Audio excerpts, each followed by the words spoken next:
9 h du matin, c'est déjà le début de la réunion hebdomadaire de l'association villageoise d'épargne et de crédit, avec, dans la localité d'Anyama. Ici, ce sont 30 femmes et hommes membres qui se réunissent tous les mardis pour participer aux activités de l'association et s'acquitter de leurs cotisations en vue de construire leurs épargnes. Dame Nguessan Generosa est la consultante agent communautaire dans le cadre du projet Filets socio-productifs.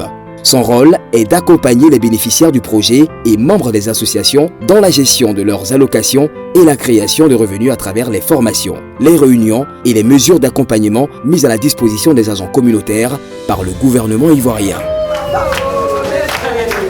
Nous sommes si vous voulez, des personnes chargées de la conduite de toutes les opérations de proximité auprès des ménages bénéficiaires du projet Filets sociaux.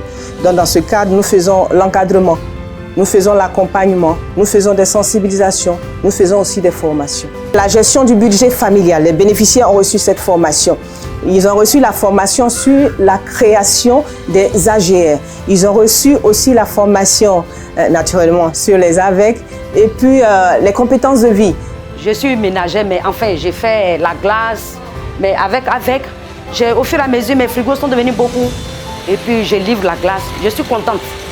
Grâce aux allocations du projet et aux associations villageoises d'épargne et de crédit, les bénéficiaires arrivent à réunir de l'argent pour financer ou agrandir leurs activités.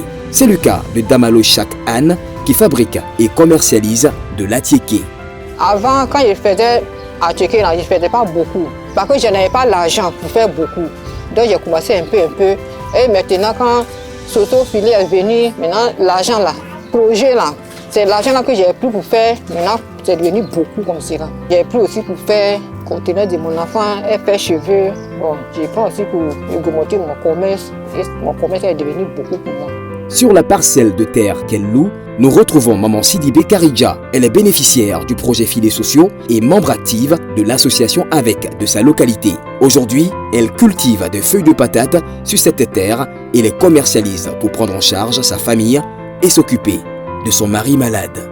Akambla baramina, akakurasi douana, kan sutara, ka denw ka l'école taga fait, ka dumuni taga fait, ka sɔrɔ taga fait, n fana nana furu cɛkɔrɔba ma, o fana o san kelen ni kɔ kalo fila de bɛ nin san kelen kalo fila n b'ale kɔrɔ so kɔnɔ. Sɔgɔma n bɛ gbedi n bɛ na dɔɔni kɛ, n bɛ gbedi n bɛ taa dumuni d'a ma. Cɛkɔrɔba dalen filɛ nin, cɛkɔrɔba la bana fura wari a bɛ bɔ yan fana. Le projet Filets socio-productifs est un programme social mis en place par l'État de Côte d'Ivoire pour aider les populations les plus pauvres.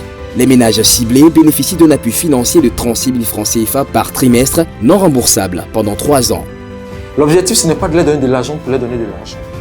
L'objectif, c'est qu'à la fin, ils puissent faire des AGR, puissent faire des activités pour voir, parce que le projet, c'est 3 ans. Après 3 ans, il faut bien qu'ils continuent à faire une activité pour voir subvenir au bien de sa famille. Les CAC qui travaillent avec nous, c'est eux qui sont là pour faire ce lobbying-là, pour leur faire comprendre que cet argent, ce n'est pas pour le dépenser. Voilà. Si tu estimes que les 36 000 sont petits pour toi, ça veut dire que tu es là où tu ne dois pas être. Aujourd'hui, tu peux trouver Pierre à cet endroit. 3 mois après, tu viens, tu vas voir qu'il est parti peut-être à Yopougon ou bien à truc. Donc, il faut le rechercher, il faut le retrouver. Et comme on le fait dans toutes les communes, donc quand il est à Yopougon, on appelle nos collègues de Yopougon pour lui là. Il n'est plus à commencer, suivez-le là-bas. En plus des allocations monétaires, les ménages bénéficient d'un encadrement de proximité pour apprendre à mieux gérer les ressources allouées et favoriser leur inclusion sociale. Les premiers versements qu'ils ont eus, là franchement, j'étais avec eux jusqu'au bout.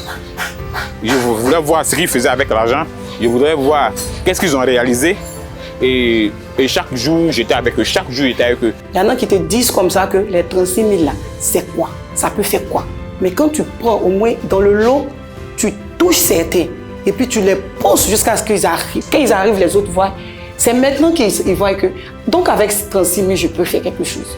Ceux qui ont reçu les 36 000 francs ont eu des assurances. Donc aujourd'hui, ce soin gratuitement. Mais encore, on allait plus loin. Grâce à ce projet, nous avons constitué des groupes d'AVEC, dont les femmes sont devenues autonomes. On a, au campement ici, on a près de 20 groupes d'AVEC. Grâce à ce projet, de 30 personnes. Dans chaque groupe, il y a 30 femmes, il y a 30 hommes. Et grâce à cet AVEC, nous-mêmes, on se prend des crédits entre nous et nous-mêmes, nous faisons notre propre commerce. c'est plus de 400 agents communautaires qui ont été recrutés et outillés pour sensibiliser et former à la bonne gestion du budget familial, à l'incitation et l'encadrement des activités génératrices de revenus menées par les bénéficiaires en quête d'autonomie financière.